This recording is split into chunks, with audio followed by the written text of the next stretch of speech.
Donations can come to you in the form of a corpus donation, general purpose donation, earmarked, or a matching donation. All of them are different categories. First of all, this is a very important aspect, corpus donation. First of all, what is our understanding of corpus? What in this group, what do you understand by corpus? Can anyone tell me what is a corpus donation? Yes, Priya? For the founding capital of... That is where you create your trust, let's say with 500 rupees or 1000 rupees, and that's your startup. It's like your but for operational. Right, that is coming close to it. You are very close to it. In pure financial terms, corpus is a capital receipt. That means it is not counted as income. Why is corpus necessary, or I won't say necessary, but why is it desirable? It is desirable because it is a fund that you are creating for a rainy day.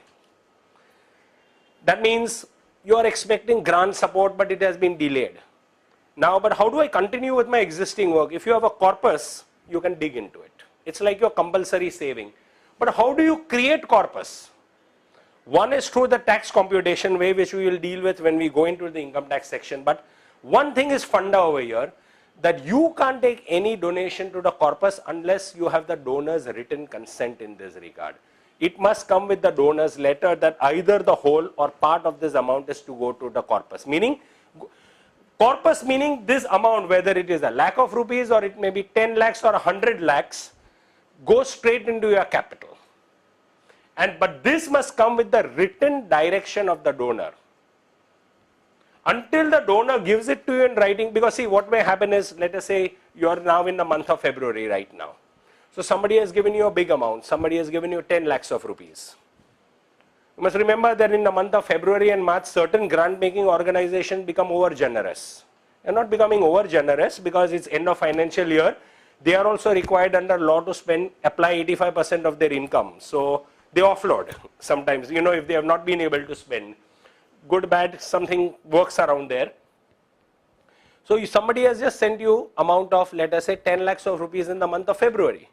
So you will say, I don't need it now, I'm at the financial year. Can I take it to the corpus? Until the donor will give it to you in writing, you cannot take anything to the corpus.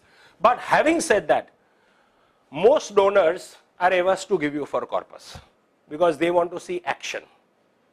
Let's say typically, I am a donor and I'm giving you a sum of rupees, 1 lakh of rupees. And you say, please sir, can I take this to the corpus?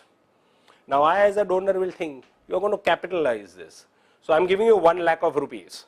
You'll capitalize it, you'll invest it. After 1 year, not right away, you're going to get 10,000 rupees maximum on it if I'm taking the 10% benchmark. What are you going to do with 10,000 rupees? That too after 1 year. Baba, I want to see right away action. Please use this only for activity. So donors are averse to give you to corpus, especially foundations and corporates are averse. An individual donor wouldn't be fussed over this. People who are giving you 5,000, 10,000, Are Baba, you're doing good work, take the money.